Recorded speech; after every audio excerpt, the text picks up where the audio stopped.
would you please make very, very welcome in the time-honored tradition of banging your hands together loudly for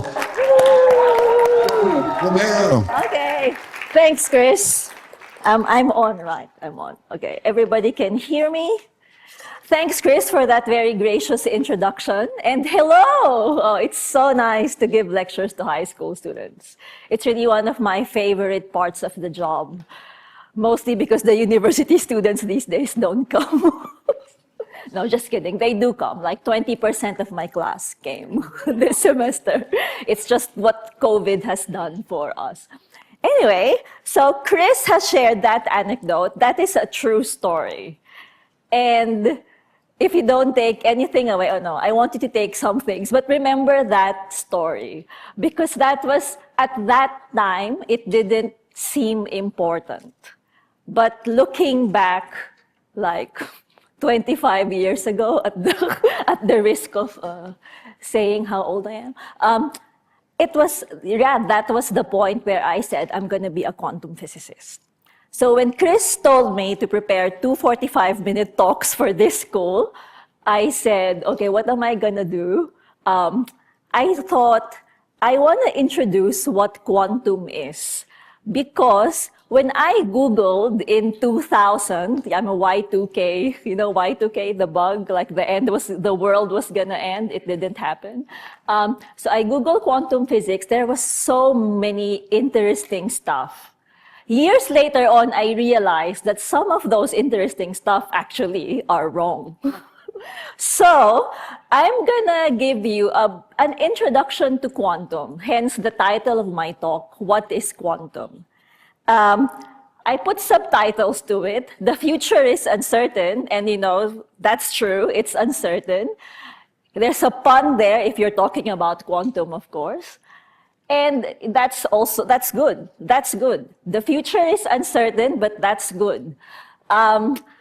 Before I start, I want to thank my sponsors. So EQUS, Center of Excellence for Engineered Quantum Systems, is a big research group here in Australia that has just ended last May. It was 14 years of excellent quantum research. Santi is part of it. So part of my research is funded by them.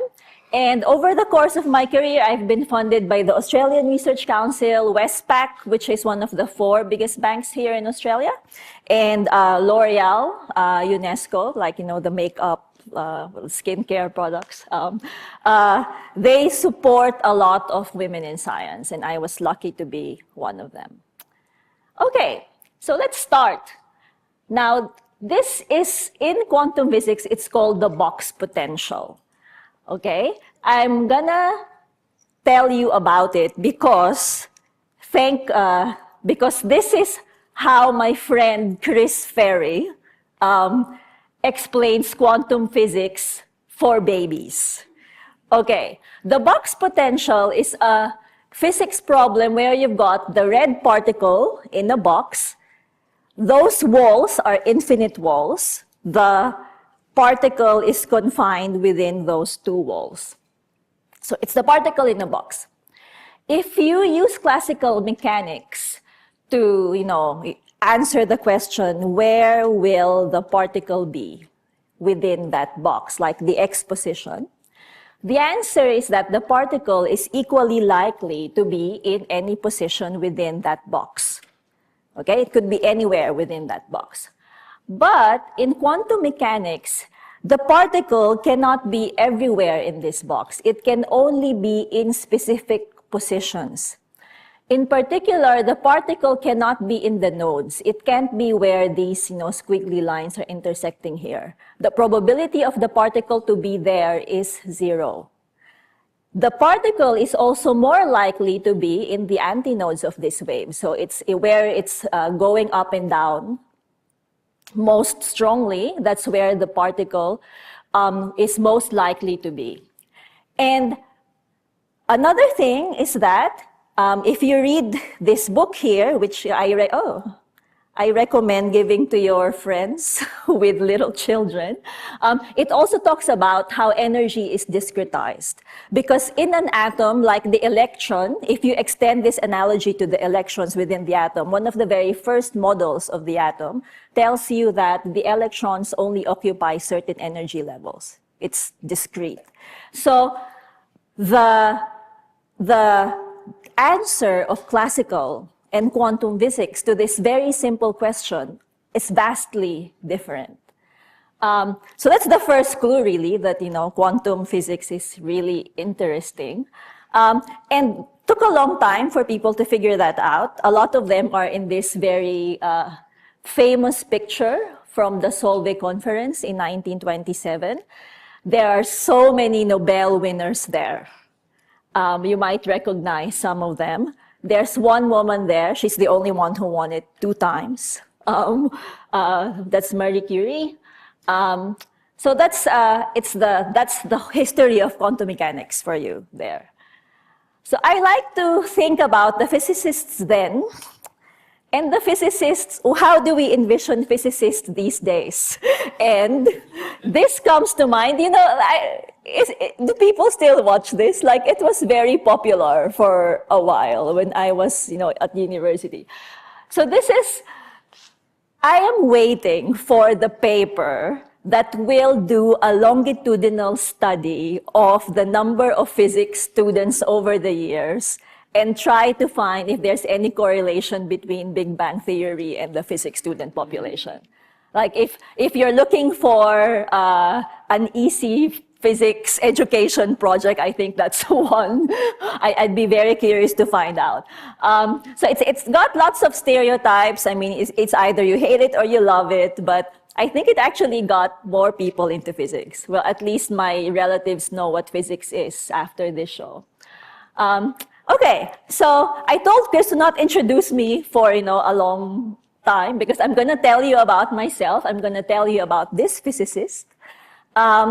I grew up in Manila, which is here in the Philippines. If you haven't been, it's a beautiful archipelago of 7,000 plus islands. You could ask me which islands to go to. I can give you the local tip. Okay? So I did my undergraduate there. I am an applied physics major, actually. I'm not a physics major. Applied physics is like a cross between engineering and physics. So I had some electrical engineering units. And then I went to Scotland, to the University of Glasgow, to do my PhD. I stayed there for 7 years. Like, did it take me 7 years to finish my PhD? No, so I stayed there 4 years for my PhD, and then afterwards, my husband got a PhD scholarship, so I just ended up staying there for 7 years. Doing really interesting things, which I won't have time to talk about today, but you could ask me later.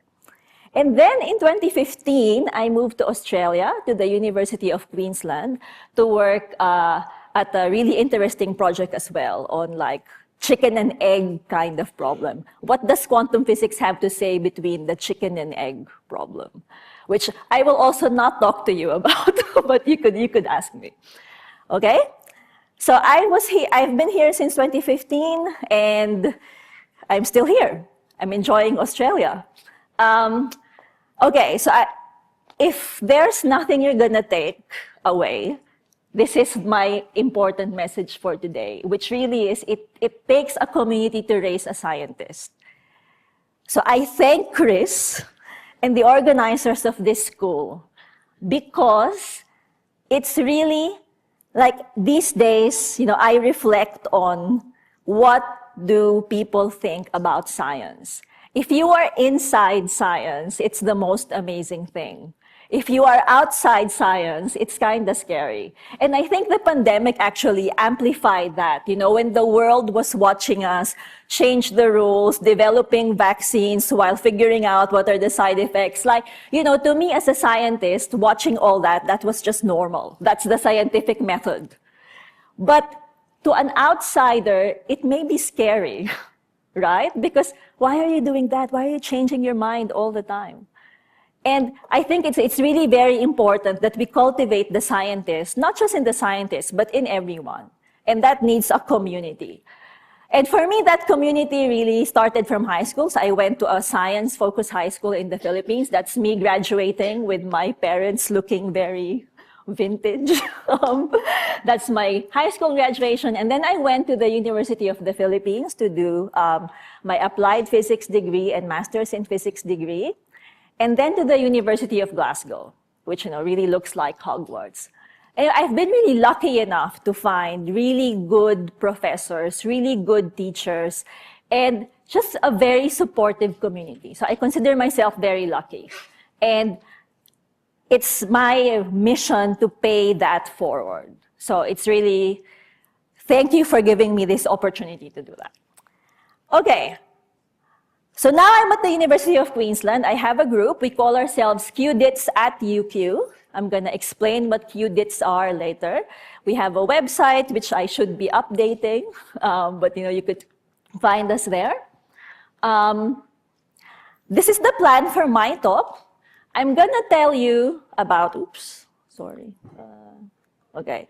I want to start with the difference between classical and quantum information. Because you might think, there's information, what's the difference between them? And people always ask, what is quantum? And you would hear physicists, oh, it's the physics of the very small, the very cold, like all these things. I have my own take on that, and it's very information focused. So I want to tell you about that. And then I'm going to introduce some physical quantum systems. How do we actually play with them in the lab? I'm going to introduce entanglement because that is a very quantum feature. And I'm going to situate us a little bit where we are today in terms of quantum technology. Okay? So, let us start. We'll start with the difference between classical and quantum. Okay. So, when we think of physics, I love this cartoon from Zurich back in 1991. Some people would think there is a divide where this is classical physics, this is quantum physics. The divide could be an energy divide, a size divide, like if it's smaller than this, it's quantum. If it's bigger, it's not. I don't think so. I think it's actually a bit fuzzy. And I think the difference really is in terms of information. What is information? I used to have Twitter or X there, but my son said that's not what kids use today, so I better put Instagram and TikTok. So information, what is information, right? We consume a lot of information every day. But really, information from a physicist's point of view, it is physical. It is information that is carried by a physical system. It's some property that has a physical system underneath. And the nice thing about being a physicist is I get to play with the physical systems that carry this information. And you might have done the same thing when you were young, when you play this game, like, the can, and you make this makeshift telephone, kind of, right? So you say something, the air vibrates, the sound would travel through the string here, and then your friend will hear what you're saying. Okay, it's a very simple example of a physical system carrying information. Now, our information technology right now is based on what we call the bit. So the bit is something like this. It's got a high and low value. You could think of a wave like this, like the strings vibrating. That is like an analog signal. That's not what we have these days. We have a bit, like we just threshold it and get our high and low. That's what our zeros and ones are. And that is the simplest classical system in terms of information. If you've got a physical system that can take on two properties, so it's got the two states, you've got a bit. That's 0 and 1. Could be a coin toss. I can call the heads 1. I could call the tails 0. For most of our talk, of my talk today, I'm going to use +1, -1, like spins. This is, think of it as really spin, like a direction. That's a property of quantum objects. You could think of it as, if you want to imagine your electron spinning, you could think of spin as, is it spinning this way or is it spinning that way? It doesn't matter, just remember +1, -1. Okay, those are I'll call them spins. Okay. Oh, sorry. Okay, so it's important because in quantum physics, the spin, this smallest quantum system is the qubit. So quantum bit. From 0 and 1, in classical, we have superpositions of 0 and 1. Like we'll look at that later. Okay, so I want to start with experiments with spin, like just a thought experiment with this quantum object called the spin, okay? You can think of it as a vector that has both magnitude and direction. Have we learned vectors in school? Yes, good. Okay, we know what vectors are. It's got both magnitude and direction. Now imagine I have vectors, you have components. Imagine you have an apparatus which will measure some component of this spin, okay? So X, Y, Z, any direction, some apparatus that can measure the component along a particular direction, okay? If the arrow is pointing up, that means I'm gonna measure a component that's oriented this way, okay? So I do that experiment, and I get from my measurement a +1, okay? So it's pointing up, I'll assign a value +1 to that. So you might think, okay, that's a +1, a vector pointing up.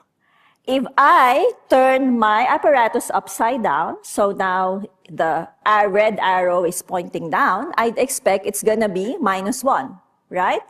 Because it's gonna be anti-parallel to whatever spin that's inside. Okay, so far, so good. It's behaving like a vector.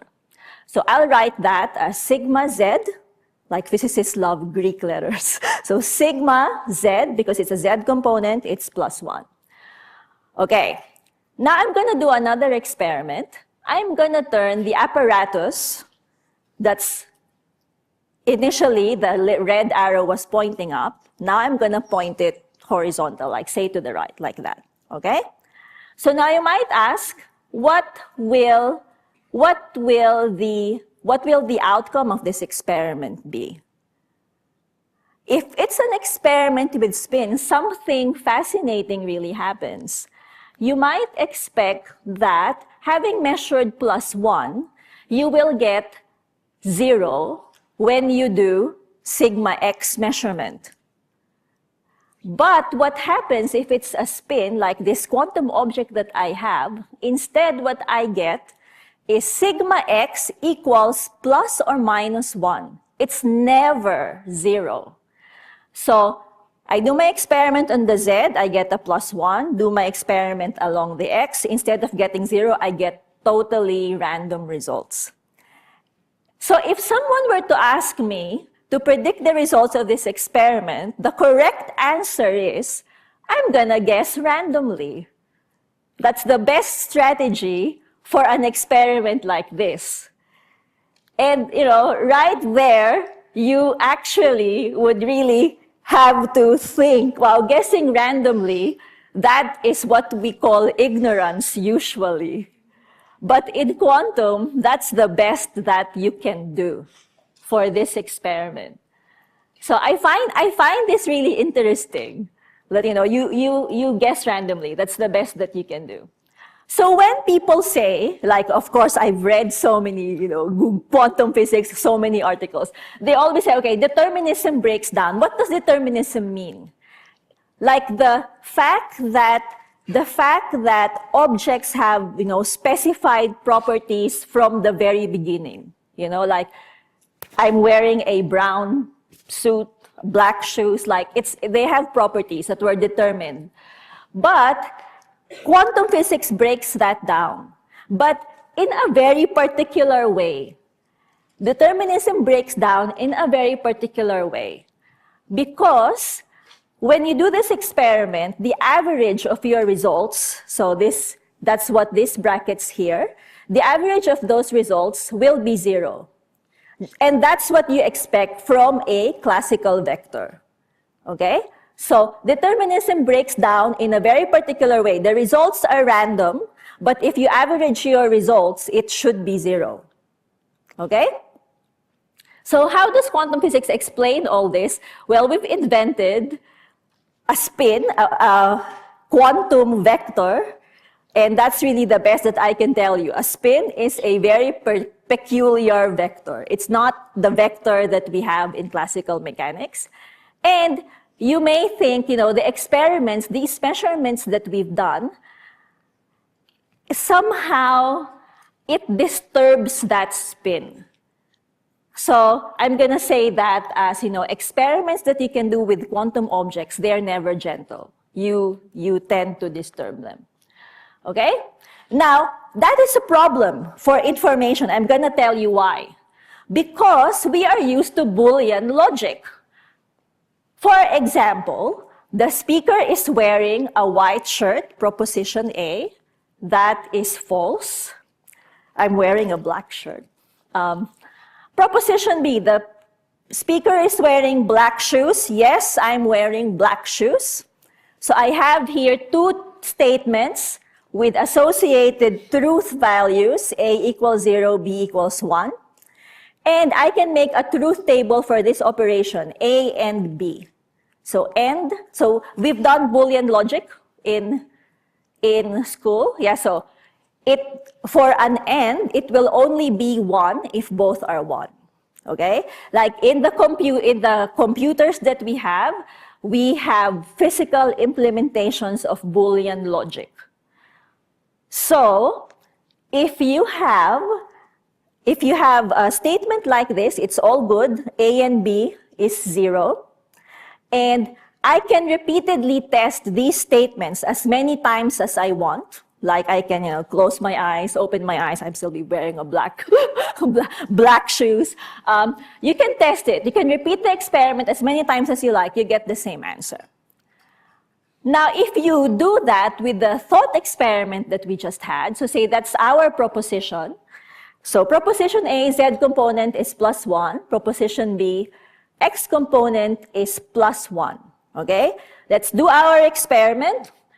I do a Z measurement. A is true, so I give it a truth value, A equals 1. If I do my next experiment, which is the X component here, I get a value that's +1, so B is true. Okay, now I am a good experimentalist. I always repeat my experiments. So I'm going to do another experiment. So A and B equals 1.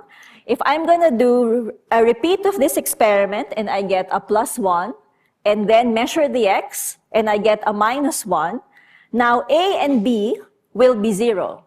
So you don't get the consistency that you have from Boolean logic ordinarily. So this already tells you you cannot do Boolean logic with qubits. It's gonna be impossible. Now there is something hiding in those thought experiments, and that is maybe you'd be guessing, the uncertainty principle. So I'm gonna make proposition A about the position. So the particle has position X. Actually, I should be pointing here. Okay, the particle has position X. The same particle has momentum P. And if I do A and B, this in quantum physics is actually not confirmable. Like you cannot do an experiment like that. Because in quantum physics, we have what's called the uncertainty principle. And that's why I say, like, the future is uncertain, it will be governed by the uncertainty principle. So what does the uncertainty principle say? So have you heard of Heisenberg? Yeah, like he's one of the guys in that picture I showed you earlier. So in quantum physics, we have the Heisenberg uncertainty principle. The position and velocity of an object cannot be both measured exactly at the same time, even in principle. You know, there is really nothing that you can do to predict with certainty what the position and momentum are of a quantum object. Okay, like here's don't use it when you get pulled over. I don't think that would work. But quantum physics is full of quantities like that. Like just wanted to show you this one. You don't have to think very deeply about it. I just wanted to say that it's not just position and momentum. In quantum physics, you can have different properties that you can measure. So they're called observables or measurables. That's what the hat there means. So you have A and B, and then the bracket here is commutator, like it's AB minus BA. Okay? So usually in classical commutes, like, AB minus BA should be 0, but in quantum physics, actually, it's not. You can find properties that do not commute, and one of them is position and velocity. But there are many. The sigma x and sigma z that we were measuring earlier, that's another example. Okay? So, what's the difference in quantum physics what's the difference between classical and quantum physics? We have experiments that disturb our system. They're never gentle. And quantum states are peculiar vectors, and they're peculiar in that I cannot write just 0 or 1. I write it as a sum like this. So alpha 0 plus beta 1. The brackets here, so this symbol here just means a vector. Okay, nothing special. It just means vector 0, vector 1. And then you see there's another set of Greek letters here, alpha and beta. These are complex numbers, okay? Complex numbers, meaning there's a real part and an imaginary part. I always want to make the joke that it's like life, right? There's got real and imaginary parts. Okay, so the complex coefficients of the qubits, that's actually where all the differences, a lot of the differences arise because of those complex coefficients. Okay, so all of those things that I've just said, I actually got a lot of them from this book here, Quantum Mechanics, the Theoretical Minimum, from Leonard Susskind. And I wish I read this book when I was 16 years. Maybe I wouldn't have understood a lot of it, but it's a very good introduction because it really strips all the non-essentials. It talks about entanglement, which when I was Googling quantum physics had really a lot of confusing articles, but super interesting. So it's got a very good account of entanglement. And that would be, I tell you, that would be the best that you can get. Don't start with a dead and alive cat, nor the energy levels of the hydrogen atom, which is where my quantum physics in university started. Like, if you come to class and then your teacher says, oh, we're gonna calculate the energy levels of the hydrogen atom. Somehow I don't find that interesting. But if you tell me, I'm gonna tell you about these two objects, they have very peculiar properties like entanglement, I'm hooked. So I wanna tell you about that next. Okay? I wanna introduce, before I go to entanglement, I wanna show you some physical quantum systems first, where we do all our experiments. So you have a lot of physical systems that is, okay, so you have a lot of physical systems. You've got trapped ions. When you have an atom, you take out some of the electrons, you'll have an ion. And these days, we can trap them, as in they will not move. They are trapped by laser beams. We can arrange them in however way we want. Some of them, actually, you might see. Are you going to the trapped ion lab? Oh, okay. So there's a trapped ion experiment here at University of Sydney.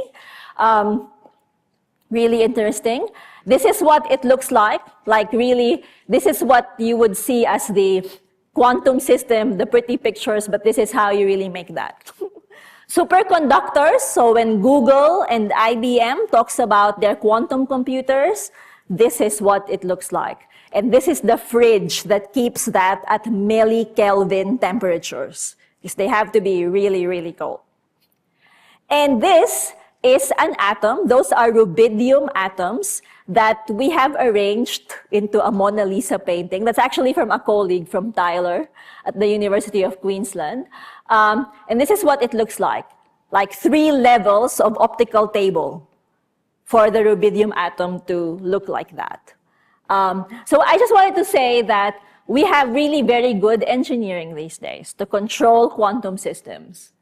You can really do a lot of things. Now, that's not the quantum systems that I make. I make quantum systems with light. I like light because it's room temperature.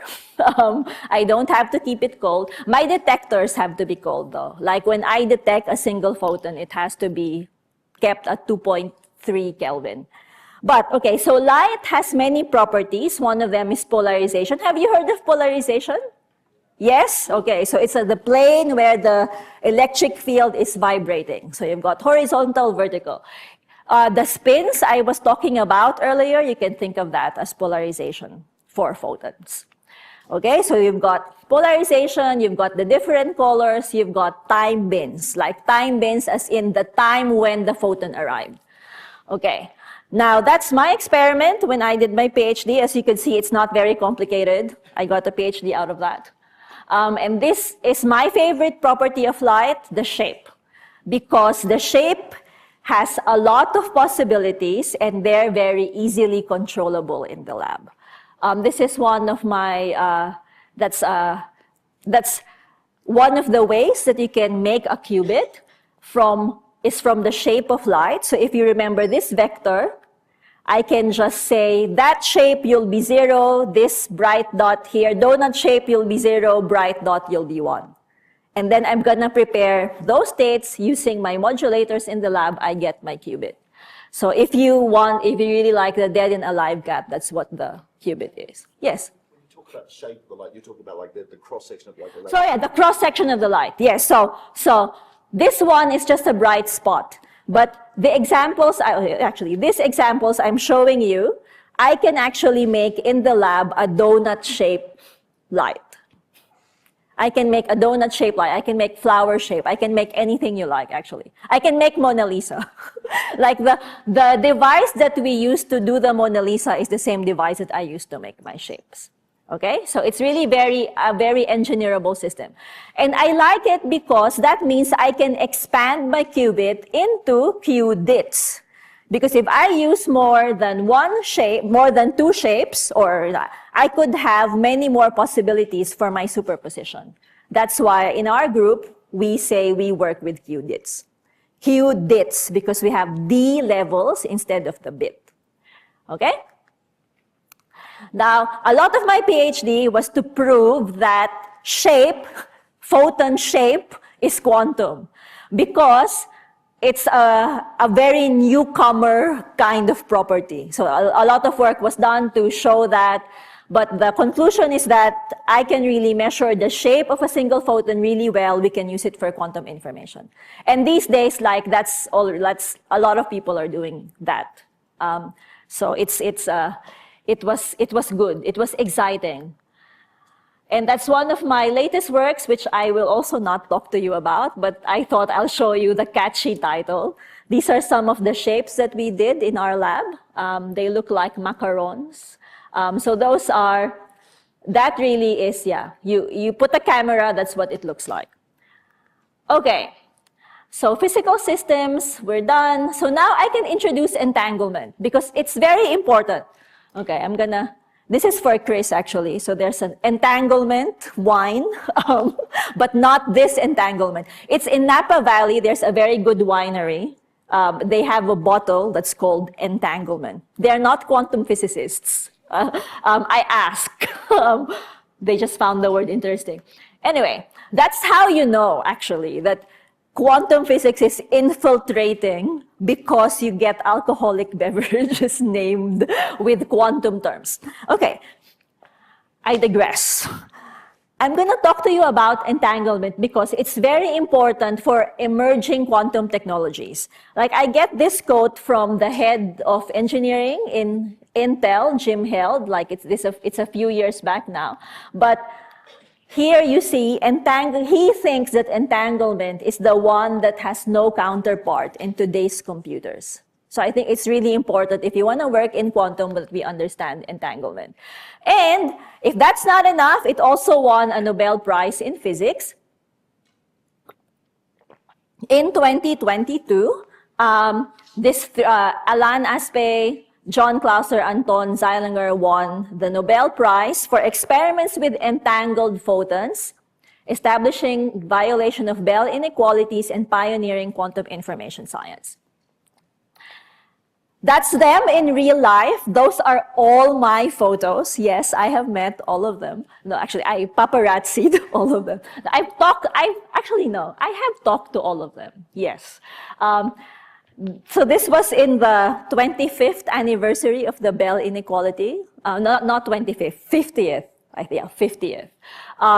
There was a party to commemorate John Bell. He's unfortunately passed away, so his wife was there. Now, I like that Nobel Prize. I will digress again. But that is the first Nobel Prize with photons in it. And photons, you might think, like we know photons, right? The particles of light. You might think that is a very safe word. But for a time, it was a controversial word. So controversial that a Nobel winner wrote an article saying how much he hated that word. And we shouldn't be using it.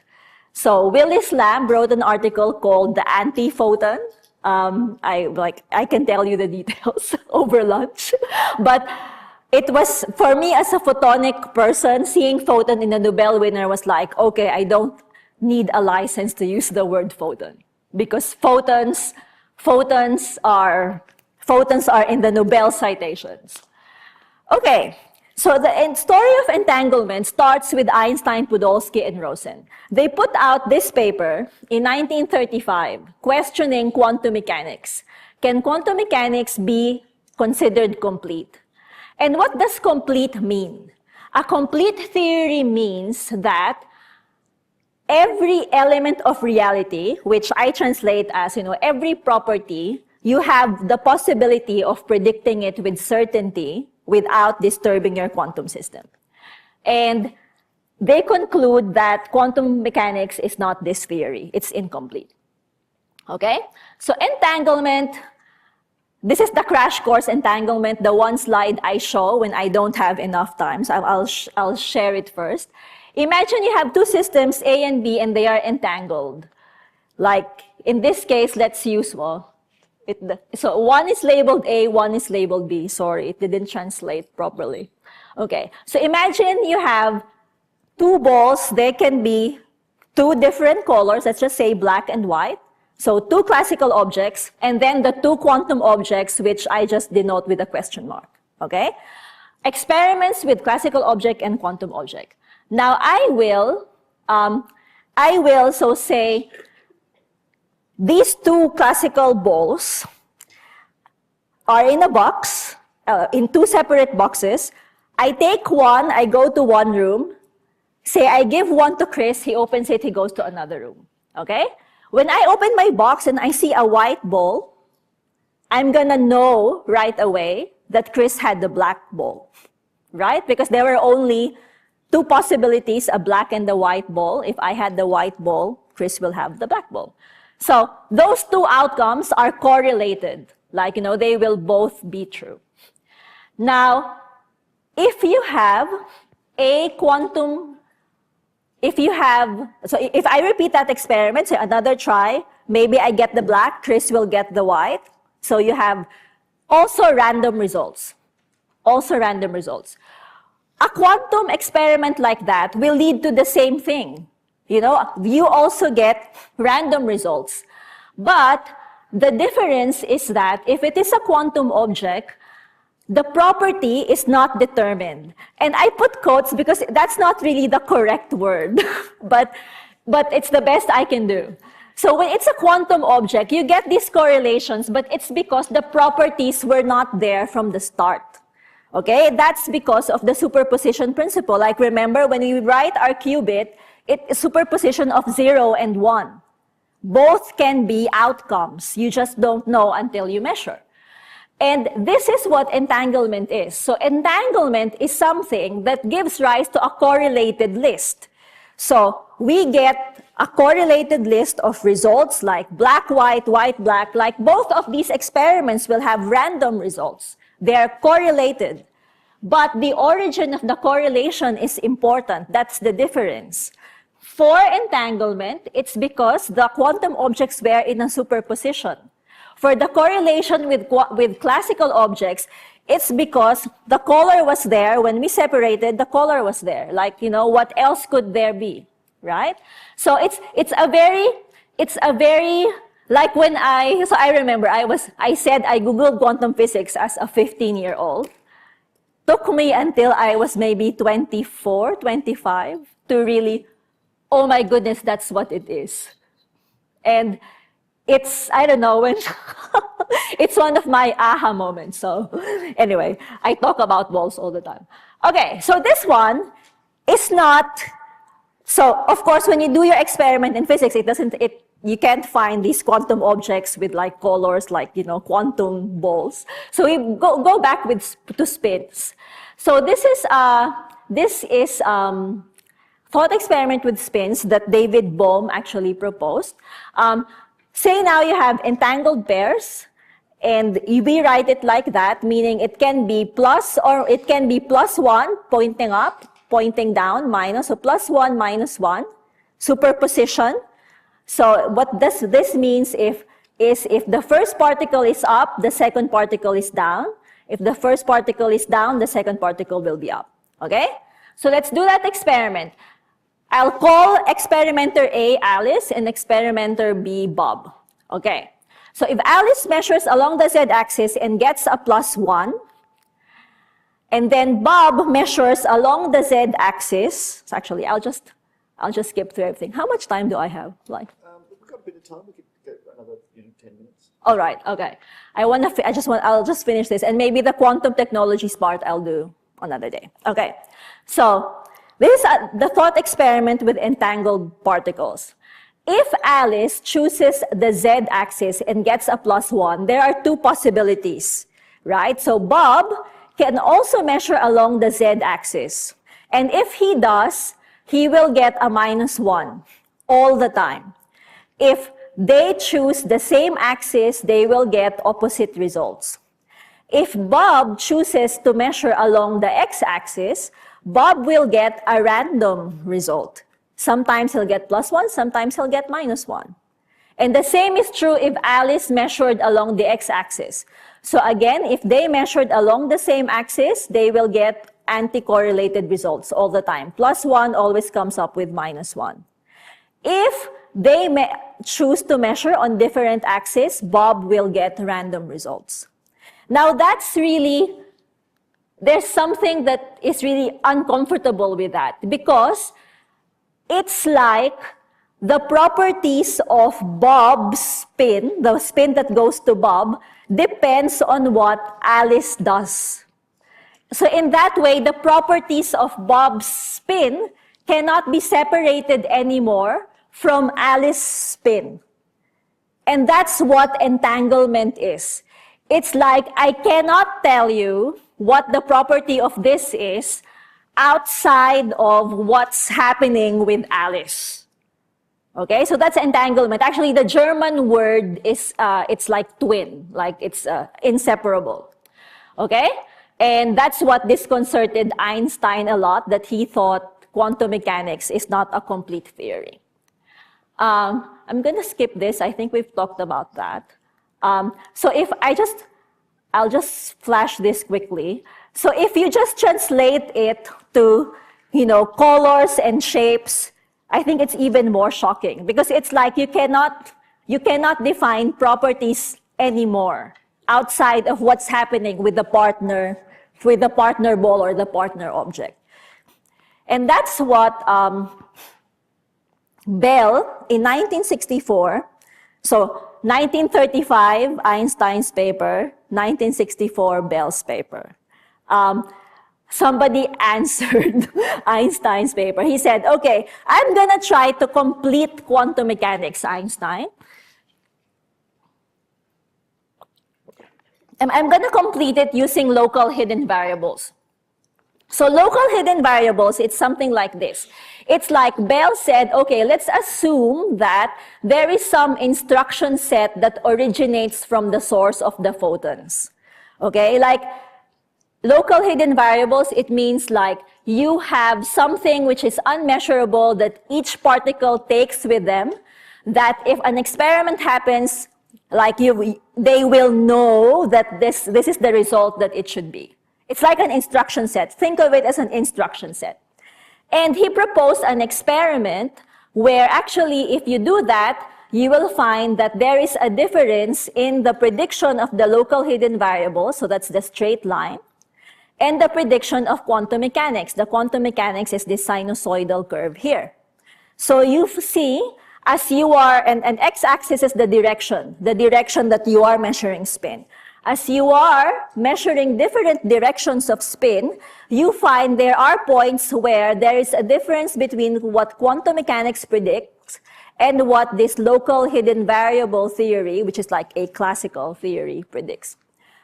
Like it's what, so think of it as this is the theory that will complete quantum mechanics, this is quantum mechanics, okay? And when people were able to do that experiment, so 1964, Bell, 1972 was the first experiment by Clauser, okay?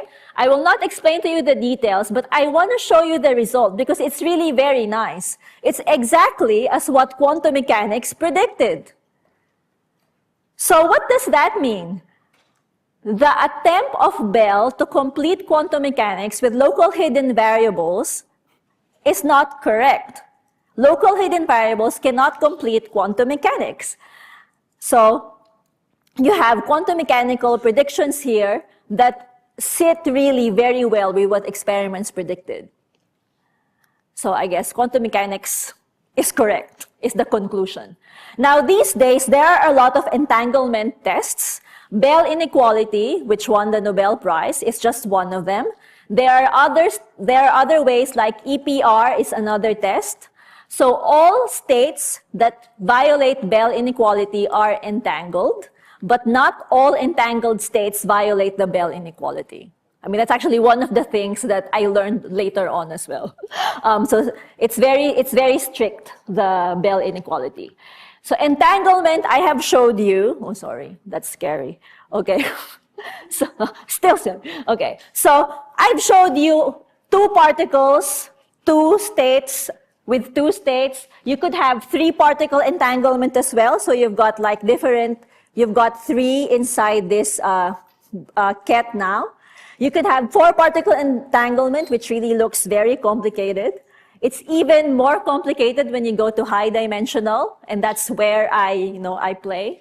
I got this from a colleague. This is really what entanglement looks like. There are so many types of entangled states, and they're so interesting. I can share with you this article. I wrote an article why entanglement in higher dimensions is interesting. I